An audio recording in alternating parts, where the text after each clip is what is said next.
A wonderful afternoon to all our viewers.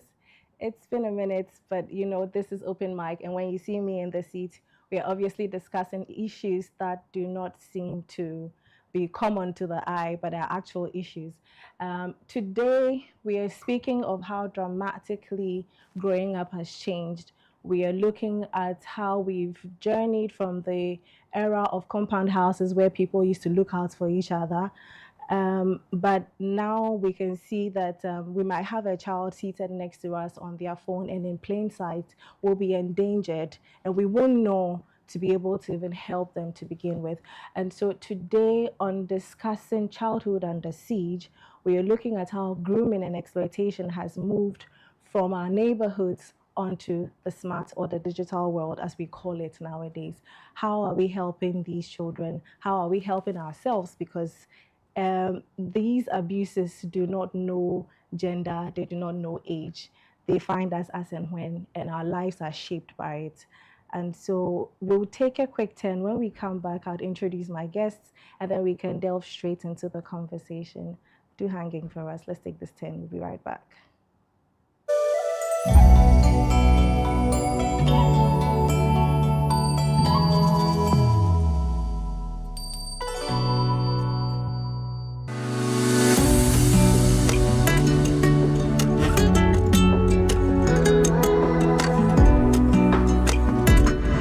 At Medifem, there is a lot that we do that we make our patients very, very, very comfortable. Right from the entrance, when you enter here, there's not alone that you need.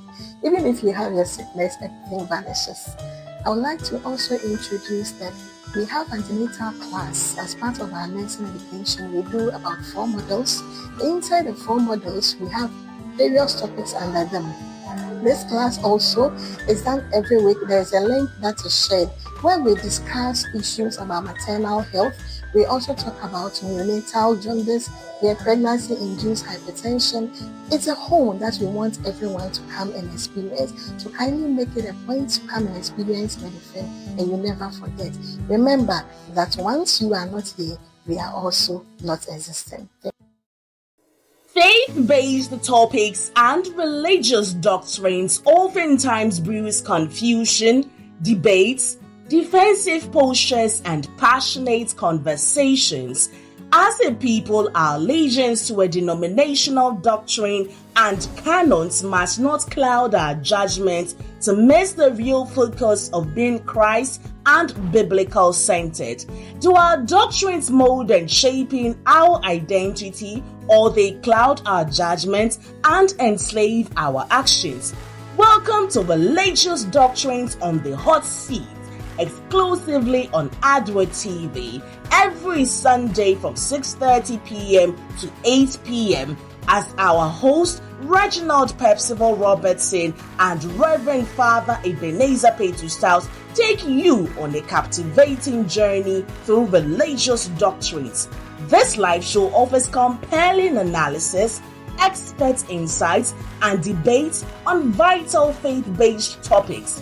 Dive into thought-provoking discussions that challenge your perspectives and deepen your understanding of religious teachings. Religious Doctrines on the Hot Seat, reforming mentalities, challenging dogmas.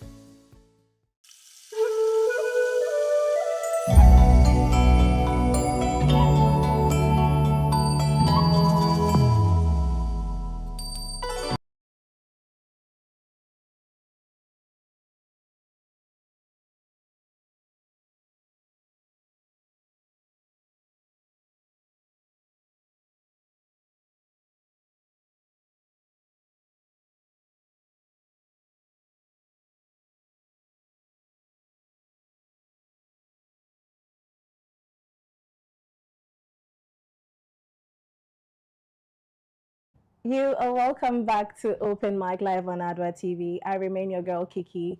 And like we mentioned earlier, today we are discussing childhood under siege, and we're exploring how grooming and exploitation has moved from our physical worlds, or seemingly from our physical worlds, onto the smartphones.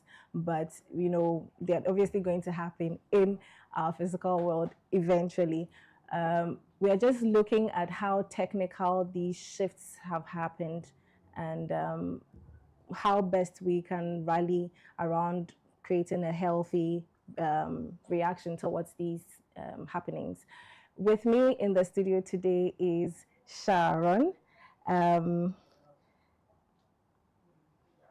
on a second. Sharon is a staff member at the LifeLink Model UN, right? Thank you so much, Sharon, for making it to our studios today. We hope to have a very lovely conversation. And then right next to Sharon is my very own favorite, Lord Mingo. Lord Mingo of Prudential Bank. He's a banker. I don't know how he's managed to have time, but Lord is rather committed to us. And we love such a community. So if you're out there and you want to be a part of this our community, please do not hesitate. Reach out to us. Let's have a lovely, conversation over time, and then who knows, you'd be in my seat one of these days.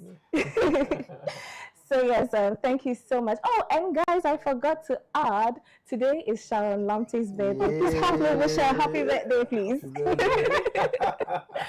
We wish you long life and prosperity. The way you're glowing in your seat. We want your life to glow like that. We are praying to God. I'm glowing. Anyway, so for our very first reaction, I want us to take a look at a video, and then we'll take our first. We'll take our first reactions. But for our question of the day, we were asking people what their memories of childhood has been. Would you want to tell us? We don't want to ask whether good or bad, but what have some of the memories of your childhood been? Then we'll come to the ones where you can go. Yes. Sharon, talk to us. What has some of your childhood memories been? Fun. It's been fun, eh? Yes. Oh, you had fun. I had fun. A lot of fun. Give us a few, like some two. Every in my house, Yes. every Sunday, Yeah. we used to go to the shopping mall. Oh. Yeah, you pick anything you want. Oh. Sharon, shopping mall. Yeah. Sharon, how old are you? Don't do that. Because shopping mall was like 10 years ago, so I'm wondering. Yes, Malcolm. Yeah. Oh, okay. Yeah, Malcolm has been around for Yeah. long, so I'll take Yeah, that. so every Sundays. Oh, go you and actually shop. go shopping. It's not window. You actually go Yeah, shopping. you actually go shopping, take what you want. Oh, Yeah, then lovely. Mondays, when you go to school, you're showing your friends, I got this and I got this. I'm like, oh, I got this last week. Don't worry, this Sunday when I go, I'm going to get a new. You see, yeah, I think my childhood Interesting. was really nice. Oh yeah. Beautiful. Yeah, the who's responding. No, Are you sure it's not DB? it's not the The mention of shopping mall number one. Hey, Oh. grow up again. Hello. Yeah, and I think when I passed my class test and all, I could, my mom would usually give me maybe ice cream or, oh, what do you want? Or you see, Right. yeah, those kind of things to help you improve more in your academics. But Yeah. has there ever been a moment where you look back at your childhood and said, this thing that happened has really taken me on a completely different turn? Yeah. Something negative that happened to you? Yeah. Maybe don't give us intricate details, but wrap it up for us. Let's say growing when I got to like JHS, Okay. I realized I was a little 10, more how should I put it? I felt there was a little bit of favoritism for the little siblings. Oh. Yeah, but I was also thinking I could still be a child. What are you gonna do? Are you the first? Yes, I'm the first. Oh, you Yeah, so that I think that's the only thing. So from that point I learned how to start being the big sister to the little To kids. them. Yeah, started taking responsibilities and then had to stop acting like a child and yeah. Okay. You've raised something. I'll come back to it. But Lord Mingo, talk to us. What have your childhood memories been? And then now journey us through one that you didn't like. Okay, so my childhood was a good one. In fact, a very good one. I have, oh, I lived in a compound house where it was my dad, it was my uncle, then another uncle. We had some two tenants in the house. So it was like a compound of, children. And when we come together to play that kind of a thing, if that is not around, then the house is for us. You do what you want, yeah. And growing up, when the place was not then cemented, so it was all sand. So you eat some of the sand, you play with some of the sand, everything that you have to do, So it was a very good one. And also had people around. And for me, that was the thing. There was always somebody around with you. It's either a cousin, it's either a senior brother, it's either an auntie, it's either an uncle. So the house had people around, and for me, it was one thing that I never felt alone. I never felt lonely, kind of. So that was a good thing. As for the bad one, was that my dad troubling us all the time. He was flogging you. He was just flogging and troubling us. Don't do, Lord, do. Did you trigger him? All the time. All the time.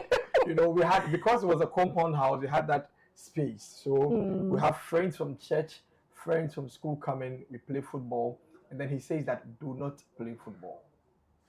Do not do it. But we'll do it and try to play smart on him, by the time you come, barbed, you have your bull kind of a thing ready, no trouble. But he also always had a way to figure out that we had played football, that we had done what was not supposed to be done. Yeah. And so that was the only thing that troubled us. But apart from that, I think we had a good one. I did have a good one. I didn't get the toys, but you didn't get the shopping. Unfortunately, like I didn't get the DB vibe. Right?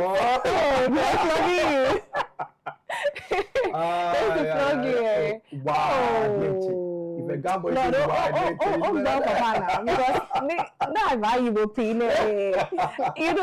want to put your mind back to growing up. Yeah. The children that they used to beat them a lot. Hey, I'm a twin boy. Yeah. They're so stubborn. Yeah, I'm one of like your mind cannot fathom how far they can go with their stubbornness. Like, how did you think about this thing? You know, I was not stubborn. Let me state it. In fact, I am not stubborn. But you were triggering your father. But I was triggering him. What happens is that it's the kind that, because people are always around, you always find something to do. And my dad is the learn type. He's the stay home type. But the community, you knew everybody, you had friends all over. So it's not a game center, it's black book. It's not a black book, it's football. What's black book? I don't know how to, that thing that they pull and then they play the ball. That football thing. Yes, that's black book. Yes. Yeah. Yes. It was. In fact, till now, anytime I'm around with my senior brother, and then we are just around town, especially in Accra, Jamestown, one of the things that we look out for is black book. No way. I'm telling you, till now, today. Is it just to live the childhood memories? Kind of, Right, so nostalgic. Can imagine. Yeah. Can imagine. Rather beautiful experiences that you've had. I mean, there's nothing crazy in there, but I have reckoned over a few readings and a few, ins and outs that I've done, that not all of us had very beautiful childhoods. Right. And so I'd want us to take a quick look at this video that I chanced on, and then we'll jump into the conversation. Sure. Okay. He did penetration once, and it was painful. I told him it was painful, yeah? So the evilness in his mind said, I don't even know if he was working or not. Anyway, he looks at me and says, if you don't want me to do that again, you get me money. Yeah, I forgot my phone on my bed. You go and get it. Yeah. He had a BlackBerry, and I think that was my first time seeing. It was those BlackBerries where it's a touch screen, and then when you flip it up, it has buttons. Buttons, yeah. I remember them. So occasionally I'd play Diamond Rush on his phone. Yeah? So it was all of us as siblings. Whenever I'd have his phone, you're excited, yeah. So I go to the bedroom, I pick the phone, and there's porn. Like the phone was open on the bed. There was porn. So I picked the phone and there was porn playing, like paused, but it was porn. Yeah. So I give him the phone and then he looks at me and he says, did you look through your phone? I was like, I just saw that picture on top. Yeah. So I get, and he's seated next to me, and he begins to play the pornographic video. Being, I don't know if it's all boys or it's just me, you'd randomly get hard. Like the smallest of things for like a boy that age would make you go hard. Yeah, and it's pornography. I mean, there's a way pornography goes in the mind, even when you do not know, you're not mature enough to understand. Your brain acts on some of those things. So he's watching it, he's touching himself, he notices that I'm erect and he begins to touch me and he makes me touch him. And this took from P5, P6. And then I do my PL in P6 because, not to brag, I'm a sharp kid, small. So I do my P7, P6, I excel in my exams, and my dad is like, I think I was the first free conversation I had with my dad where he was asking for your opinion and not telling you what is meant to happen. So he asked me, do you want to go to senior one? Do you want to go to senior one, or you? I tell him, let's do senior one, yeah? So they enroll me in a school, and I had a couple of female cousins in that school, yeah? And this is for like context, just have that in mind, it's gonna make sense somewhere along the way. Yeah. Now, in my mind, because of the grooming that had happened for those 2 years. From your stepbrother. From my brother, yeah. He sort of implanted it that this is how boys interact. So now I'm at school, I know how to make friends with girls. I'd never had, senior one. I'd never had an issue making friends with girls because whenever I'd go around, they'd be like, oh, sister. They would call you sister? Yeah. Why? As femininely presenting, you'd find even that talk, I had a really screechy voice before my adolescence hit. Good Lord. Sometimes I watch the videos back of like speech days and these things. I'm like, I used to talk like that. Yeah. Now I see what they were seeing. So I was more of like a girl's boy. The girls loved me. He did penetration once and it was painful. I told him it was painful. Yeah. So the evilness in his mind said, I don't even know if he was working or not. Anyway, he looks at me and says, if you don't want me to do that again, you get me money.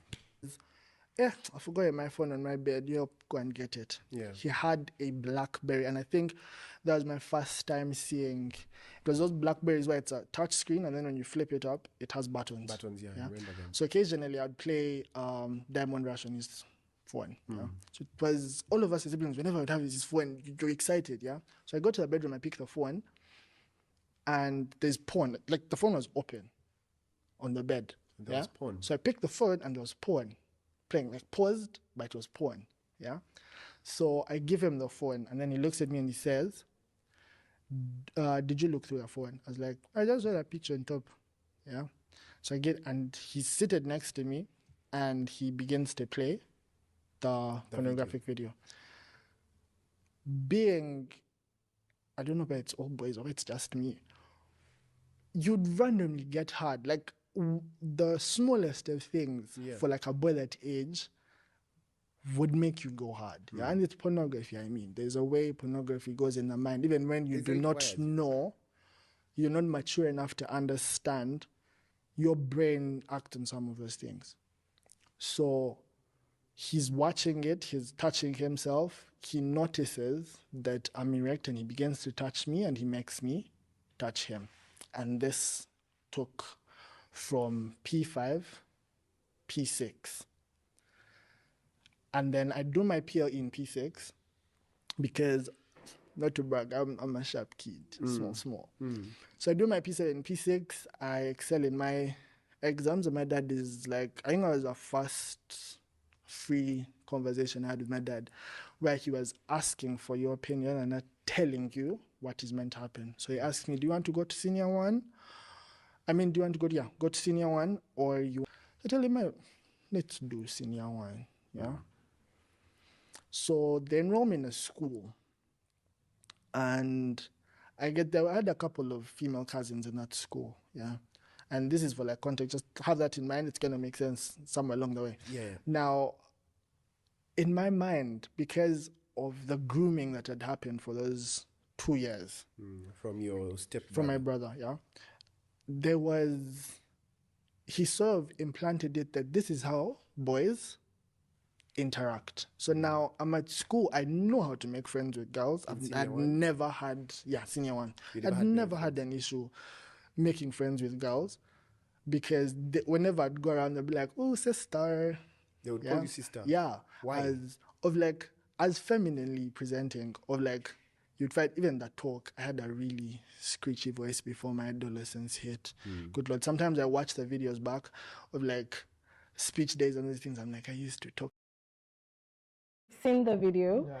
Yeah. Like I was saying before, I reckon that not all of us might have had, very beautiful childhoods. But let's just imagine that such a thing happened to you. Sharon, what would be your initial reaction? It's sad. Yes? It's really sad. For me, I don't think I'll be that brave like him to say like the way he's saying it. I don't think no one will even know till now. Right. Yeah. Is there a reason why you wouldn't want anybody to know about it? Because I'll later come and find out it's not right. It's not right. And then I wouldn't want, and because of the shame too, because I feel really sad if I should open up to someone. Person be like, oh, sorry, that's what you went through.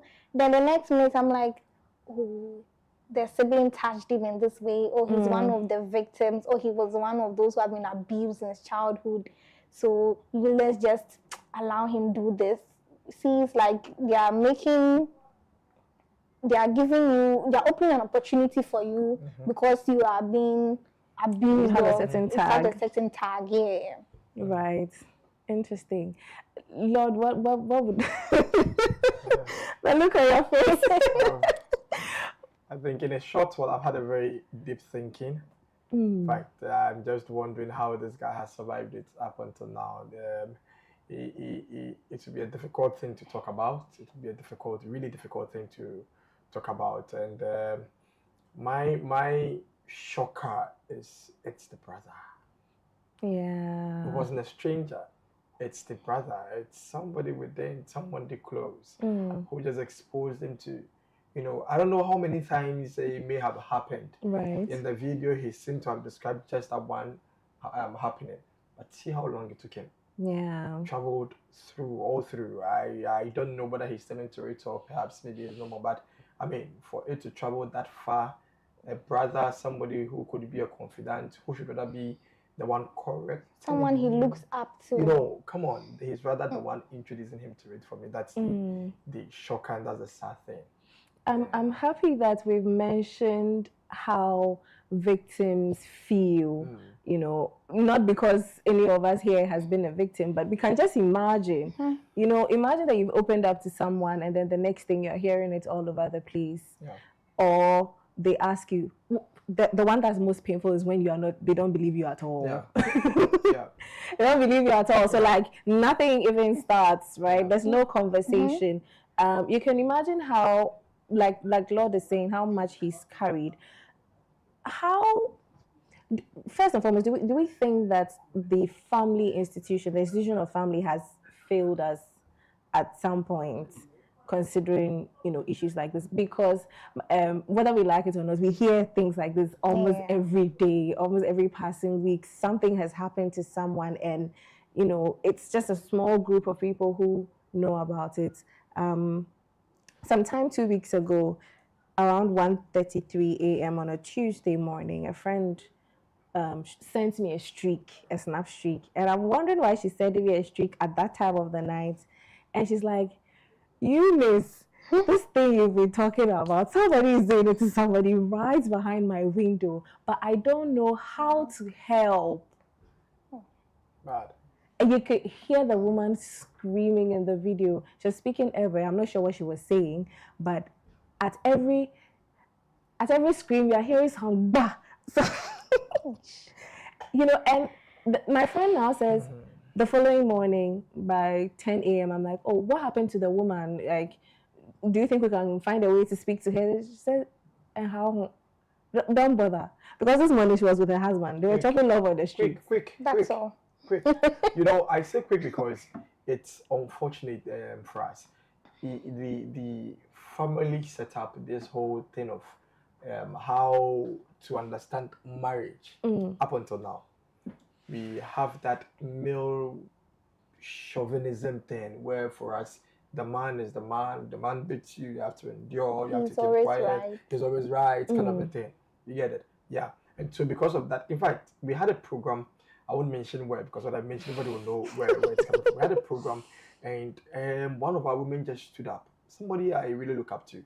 Just stood up and in her answering to a question. She was like, even if the man goes out, you don't want to sit. Even if the man comes with a child, be there. If the man beats you and what have you, be there. Because that is how men are. They will do all this, they will go and roam, but they will come back to you. I'm a man. But that day I was shocked. So disappointed at some point. I was shocked. Because was it a good shock or a bad shock? No, I was a very bad shock. Because I'm just wondering. So imagine that there is just like this gentleman who at one happened, it traveled the entire lifetime. Imagine there's a young lady there who is listening to you.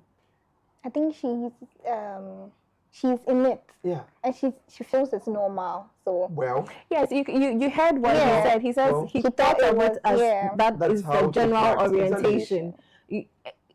These things seem to have a way of destroying the mindset and even the actions of a person. Yeah. How can we protect our young ones, especially in this day of the smartphones? Because even when it's happening right under your nose and you see the victims go through silence. They don't want to talk.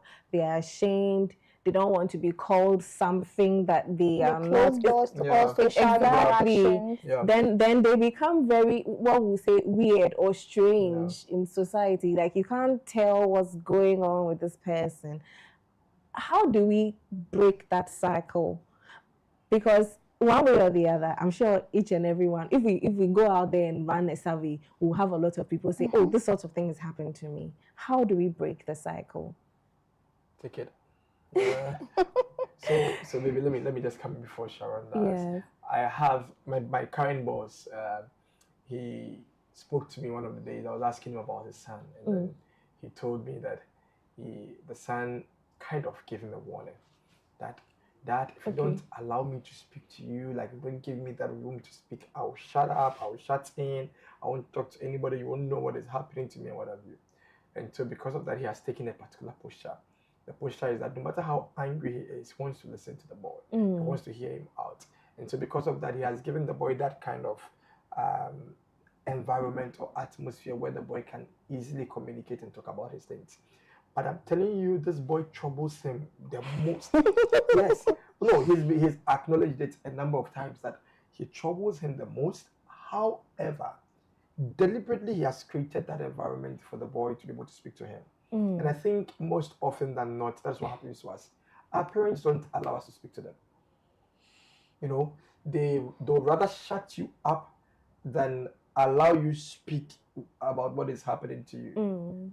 They are quick to tell you that, oh, that's how it is. You'll be fine. They are quick to tell you, endure, you'll be fine. But they are not able to, listen to you express yourself. And so I think just like Sharon mentioned, Ella, you shut in, you not talk again. Because you don't want anybody to go about saying that, and this is what happened, and Then sometimes I also feel that our parents don't know how to handle it. Sometimes they just don't know how to handle it. And so in order to shy away and run away from it, just don't talk about it. But my question now is, you shy away and run away to the detriment of your child? Well, I think that's why we are having our children suffer the way they're suffering. Because we've been trying to understand why this generation is broken. I mean, talk of millennials, Gen Zs. a lot of brokenness, we are trying to understand. And these are issues that they are there, but they haven't particularly been brought to light. Yes, today's Tuesday, Sunday, in a group of young persons at church, one lady raised an issue. She says, we're happy to have such conversations. However, we want to have such conversations with our parents here in this meeting. And I was a little worried because you won't fight or like what's going on when you want to summon your parents. But she says something. She says, our parents do not reckon that they enable some of these things that happen. Yeah. In the event where you've gotten to a certain age, especially in the Ghana communities, where you're on your own, especially when you're a girl. You have to go and figure it out on your own, You'd hear... Especially when you're a boy. Especially when you're a boy. Yes.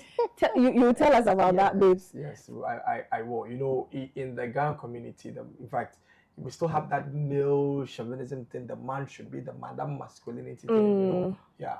And so, as long as you're a man and you get to a particular age, you have to survive. You have to live and what have you. I recently, somebody told me that he is more than 20 years and he's still living under his father's roof. Where should he go? Where should he go? So we are quick to push him out. Right. Even though he is still not there yet. Yeah. Then the tag comes that he's a lazy person. He doesn't like work and what have you. However, per my observation, this is my opinion. The men or the fathers are quick to accept the women in the house. They are quick to help, especially when it's more of a father-daughter relation. Okay. So they are quick to accept them. They are quick to allow them live and then feel free and what have you. They even help them more than they tend to help the men. That is my opinion. That's what I'm saying, that especially when you are a man. Well, that's my opinion. Interesting opinion. I mean, now I'm looking back at a few. Exactly. Right. Okay. I won't say anything to that. But that's his opinion, like you said. So I was saying earlier that this lady raised that our parents sometimes are enablers to these abuses happening. And she gave an example where she says, you're grown up to a certain point. They tell you, well, go and figure it out for yourself. When I was your age, I was doing it so and so and so. So you to go and figure it out. Yeah. Look, there have been some very insane statements I've heard, even at church. And like, I tend like, oh, wow, I was not expecting that. I wish I could say them, but they are very heavy. Yeah. They're very heavy things, and they might just sort of reflect on my personhood, but not who I am at all. But the shocker of how our parents think. Do we think that on our part also as children we don't speak to them? You mentioned that this young boy, I don't know how old he is, but obviously I'm wondering what balls he had to ask his father, to say to his father that if you don't speak to me, I'm going to shut out. Yeah. And you will not be able to reach me at any point. Well, one, the father must have been very smart to reckon that this is my child saying something very deep to me, and so I need to reconsider how I treat him. But for us, before, how do you go and stand in front of your father and tell your father that, this, or your mother? You can't. How? If they don't invite you into the conversation, how are you going to speak? And then you see this space where they tell you, when elders are talking, you're not supposed to talk. Right. Yeah. Even though the whole situation, you are not in the wrong, you don't have to talk. Yeah. And those things tend to have a negative impact on us. Yeah. Up until today, some of us find it difficult to express ourselves. Some of us too, we have taken the part of, well, I will express myself irrespective, but I would make sure I'm not going to disrespect you. I would say what I have to say irrespective without disrespecting you. I would make mention of it without having to, disrespect you. But nonetheless, they still see it as disrespect. That's what I'm getting to. The moment you are able to speak against it, then you are disrespectful. But that's not the case. Let's look at a trend of our current children coming up between the ages of maybe a 10 downwards, Right. you realize that now the education system has changed. They are now teaching them how to express themselves. Right. They are teaching them how to speak up and what have you.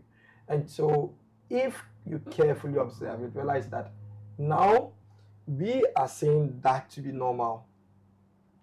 Express yourself, say it. But then if I should express myself that way towards my dad, my uncle, maybe somebody I don't know, the first thing is this boy doesn't respect. Yeah. Exactly. That's how they see it.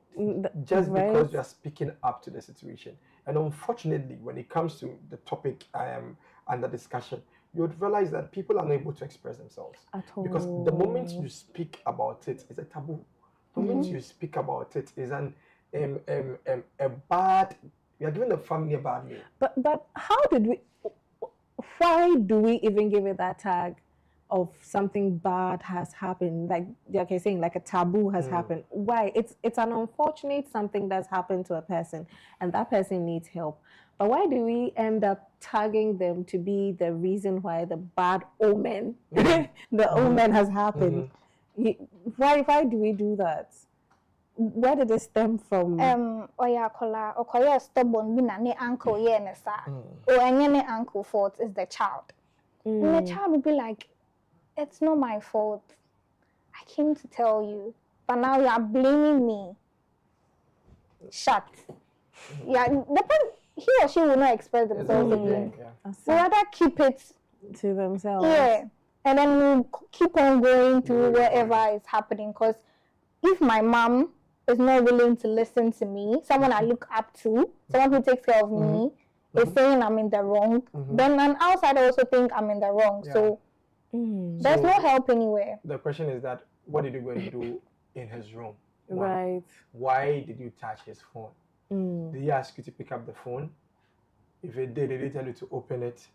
Did he tell you to check what is on it? No. By the time they are done answering all these questions, you are the victim. Yeah. You're feeling so stupid to begin with.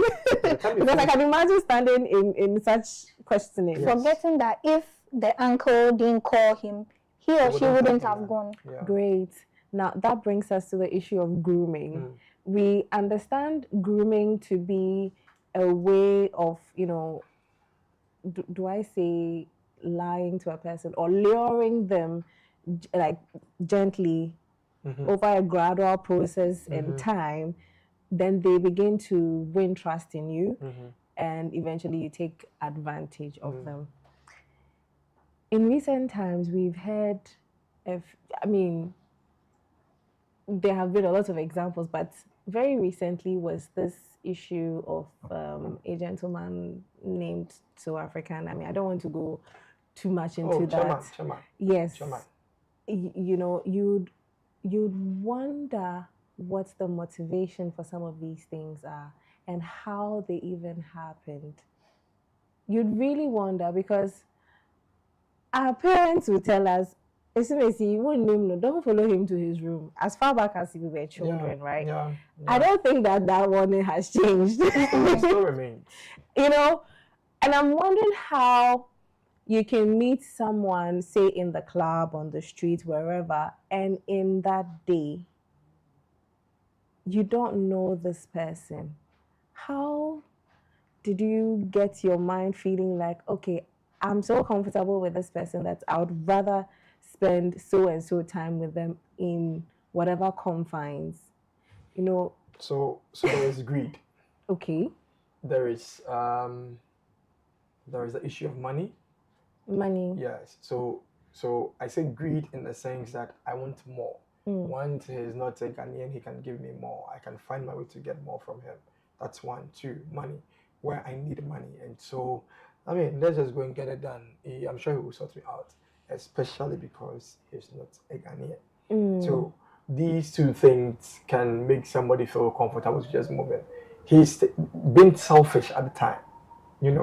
I don't think it is so much of what the other person would gain rather than what this person who is following the whole stranger would gain. Because if you should ask, why did you follow him? But you know, some people create this atmosphere, this space where you just feel so comfortable. Yeah, so you tend to trust them. Yeah, that's the good thing. There's nothing in return. You just feel so comfortable with the person. No, so assuming let's have the situation that you mentioned earlier with this gentleman who came from wherever, and then we're just picking up women and what have you. Oh, the Russian guy. Yes. Let's look at that situation. Right. What would be so comfortable for you to follow him? That he even mentioned to you, this is the whole deal. And you are, okay, let's go. Did he, for that Some people, part, yes. I don't really know about like this story, but did he like openly say, this is what I want? To some people, they knew what they wanted. Some. It's a give and take in this situation. Yeah, because if he stated what he wanted, and then you also feel like, oh, I'm going to gain this from it. So that's. But how do you go into such a trade with a person you don't know? That again is my question. So you see, in Ghana like this, would have this issue. But I remember years back when I traveled to Brazil, it's normal. Yes, it's very normal, like very, very normal, extremely normal. Where my mates, for instance, would tell. In fact, there was this. Let me just hide the scenario. There was a day that we went for this graduation party. And it was my first and last ever at the club. And they had invited me several times to the club. I didn't want to go. Okay. And so one time, this Christian lady, like, okay, it's nothing. We're just going to raise funds for our graduation. And so it's just a party. Don't worry, I'll get you the tickets. Let's go. Well, she was going out, and so there was nothing between us. But she felt like, as a friend, let's go and support the cause. Fortunately for me, I had some other male friends who were playing football together. I was like, fair enough. Let's just get there. We got there with 3 guys. We got there. The one guy just disappeared.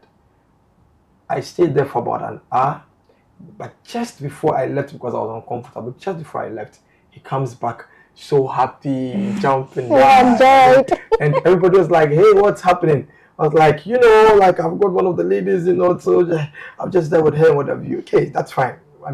We didn't ask further questions because I was in a hurry. In the club? In the club. So we left. Okay. The following afternoon, around 1 p.m., went to play football. And then he comes in the same attire he wore when we went for the graduation. And I was like, oh, yeah, like, where? I nearly spoke Portuguese. Where are you coming from? Why are you still in the same dress? I was like, I'm coming from the ladies' place. Then they're like, you don't know her. No, why do I have to know her? Then everybody started laughing. You are the man. You are the man. You are the guy. Oh. And culturally, it is accepted. There was this lady who waved at me once, twice, 3 times. I responded in a very innocent way, not knowing I was consenting to something that I did not even know of.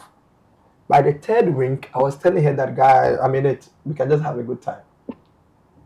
Meanwhile, I didn't know that was the meaning.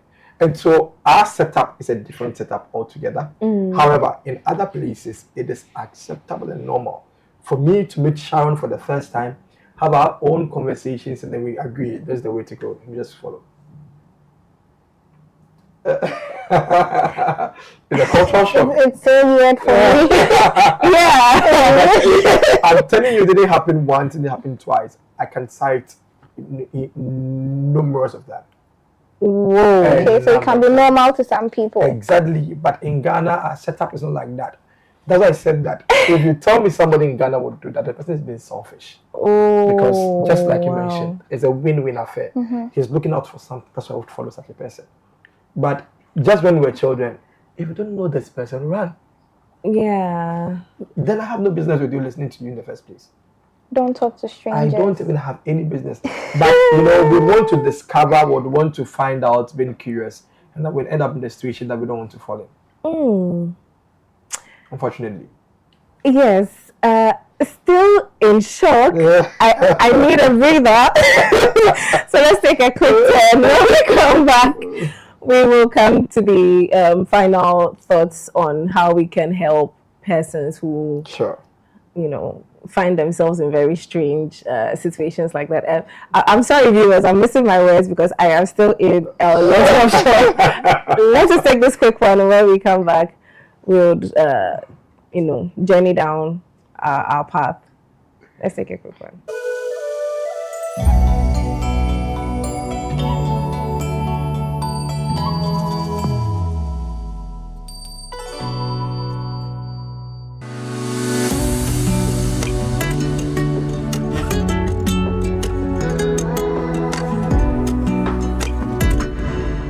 Medifem, there is a lot that we do that we make our patients very, very, very comfortable.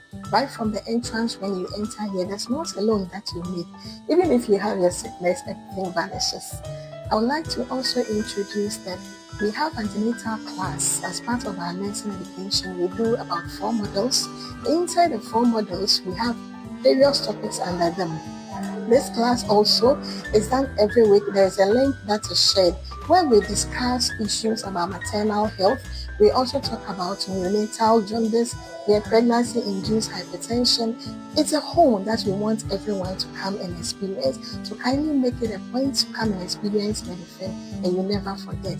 Remember that once you are not here, we are also not existing. Faith-based topics and religious doctrines oftentimes brews confusion, debates, defensive postures, and passionate conversations. As a people, our allegiance to a denominational doctrine and canons must not cloud our judgment to miss the real focus of being Christ and biblical-centered. Do our doctrines mold and shaping our identity, or they cloud our judgment and enslave our actions? Welcome to Religious Doctrines on the Hot Seat, exclusively on Adward TV, every Sunday from 6:30 p.m. to 8 p.m.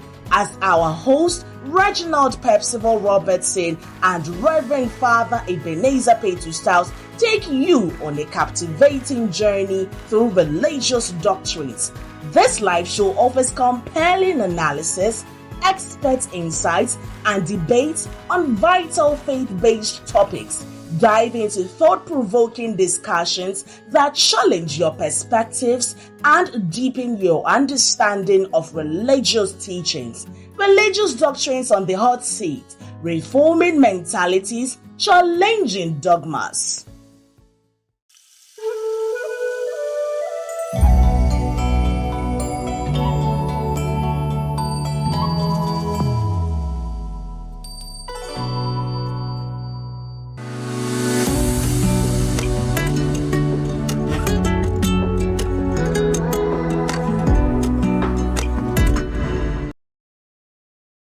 Thank you for sticking with us. This is Open Mic, where the issues of life are discussed in an open forum and we don't shut out anybody's opinion. We've been discussing childhood and the siege. We've been discussing how grooming has taken, very interesting turns now.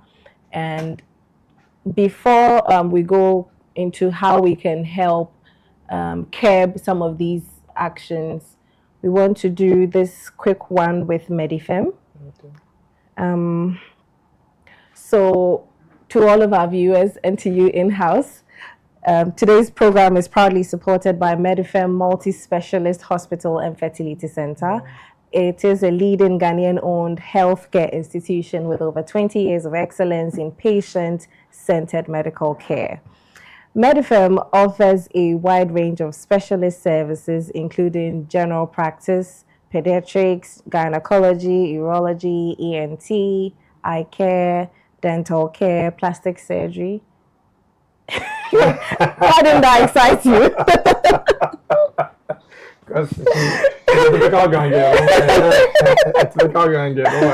Plastic surgery, internal medicine, and fertility services such as IVF, ICSI, IUI, egg donation, and cryopreservation. Okay. And through its occupational health and wellness division, Medifem also provides executive medicals, pre-employment screening, school health services, oil and gas medicals, and other corporate health solutions with a 24-hour service delivery and a commitment to quality health care. Medifem's promise is simple. We cherish you. So you visit us at Medifem on Westlands, Margaret Anderson Avenue in Accra, or learn more at www.medifemhospital.com. Thank you so much. Medifem for say, we cherish you. See all of the things I've mentioned. Things. Can't pass the plastic surgery. The plastic surgery. The plastic surgery. Anyway. Body tea. Body mass. That's what they say. Okay. You can go to Medifem, they'll do it for you. Quick, Anyway. clean cry. Anyway, so right after that is this point where we want to speak of how we can help our young folks, not just them, because then childhood and growing up is not static. It's not for a certain phase, but protection of innocence is for a certain phase, and we cannot afford to miss that phase. Come Sunday is Father's Day. Yeah. So we want to celebrate all our fathers for being amazing to us, but also we want to challenge them on the issue of protection. We all need that protection. The men need it, the women need it. But we want to stem it out with our fathers because, we believe that they are the head of the family.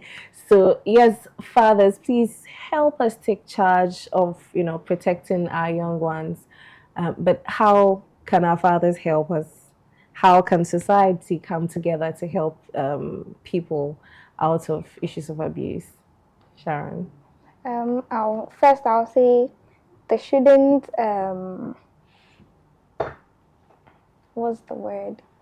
They shouldn't train us as they were being trained. Yes. How are they being trained? Let me say sometimes like in the military way. Kind of. Yeah. Obey before complain. That kind of thing. Okay. The world is changing. Don't train us or don't treat us like you were being treated. It's not maybe we're safe back then, but now it's not really safe for us. Provide a space where we can talk to you, we can share everything with you to the extent that I can see something on my phone, come and show it to you to ask you if this is right or this is wrong. Yeah.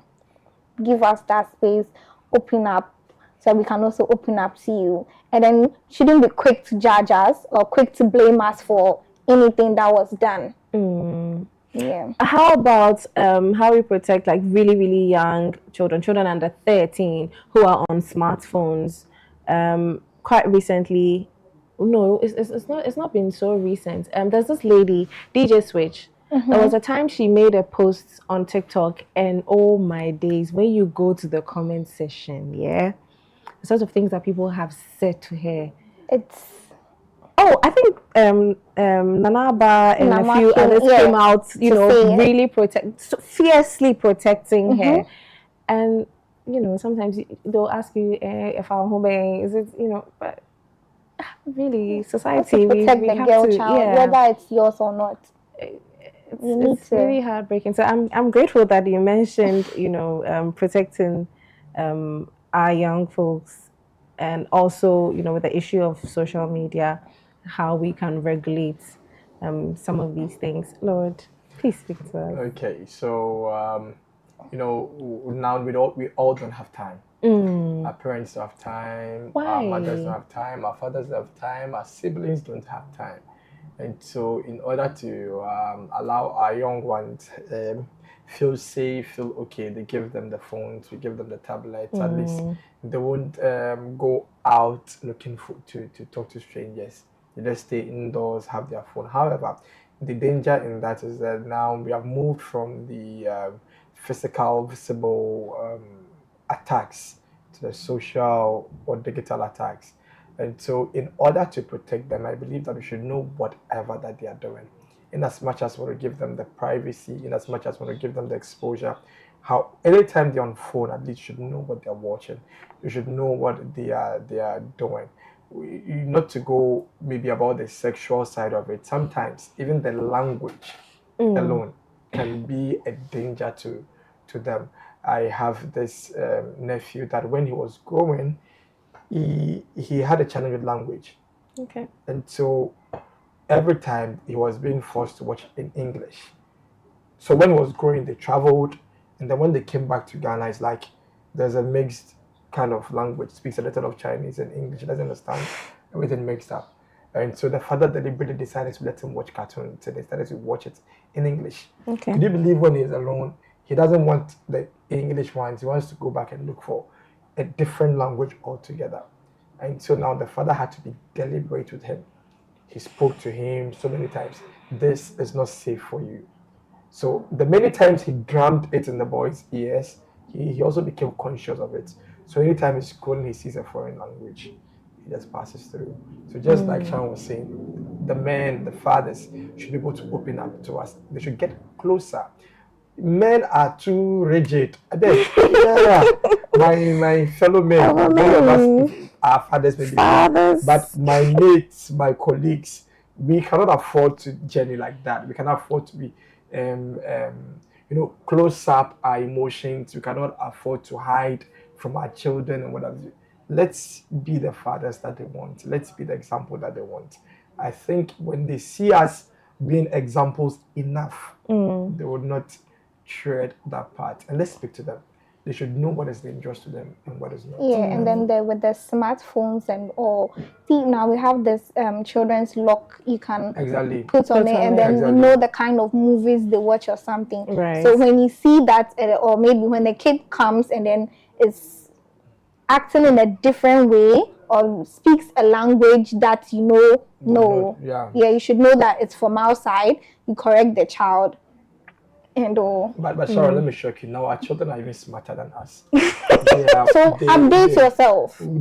That's the thing. Update yourself. That's the thing. Update yourself. Where the child is, no matter how much I update myself, I am so sure that my unborn child or children are even smarter ahead of me. The Facebook is too much. There are different social media. I'm sure that, because their first experience to life has to be us as parents. We cannot we can't leave it to updating ourselves. These are children that came from your loins. So you should be able to find a way to speak to them. And also you should what's the word?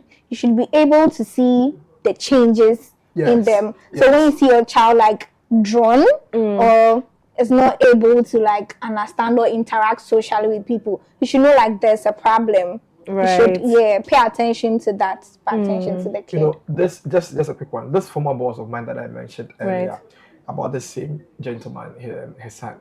He said to me one time that in as much as he's usually not home, his eyes are always on the boy just to notice when something is wrong. Again, about this nephew that I mentioned, the dad also mentioned the same thing to me. That anytime so because of that, I have even begun to notice when my nephew is not okay.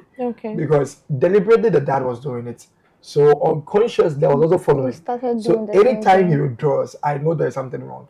He would not talk. But until you push him, he will start crying and you know that there is an issue. You get it? So we should be able to monitor, to know their faces.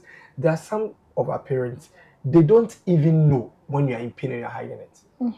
They don't even know when you are okay or when you are not okay. For them, obia, move,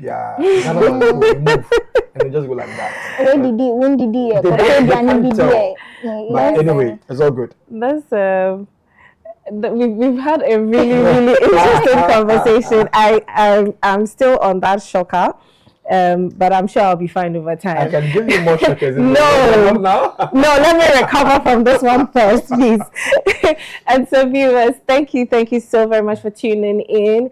We've had in our studio Sharon Lante and Lord Mengo on the conversation of childhood and the siege. I have been your girl Kiki, and telecasting this to you live from Adwa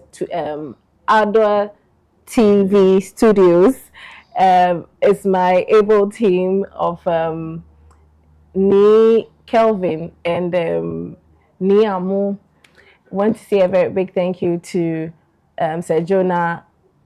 Sir Joshua, I always make this mistake. Sir Joshua behind the MCR, and to the entire technical team, thank you so much for giving us this platform to speak about our childhood. And thank you very much. There's been a lot that we've learned. We've learned to pay attention to our children, to watch the changes that happens with them, we've learned to check their content as well. And basically, we are pledging to protect our young ones and to protect their innocence and encourage them to speak up if anything is happening to them. So thank you so much. This has been the discussion. We are.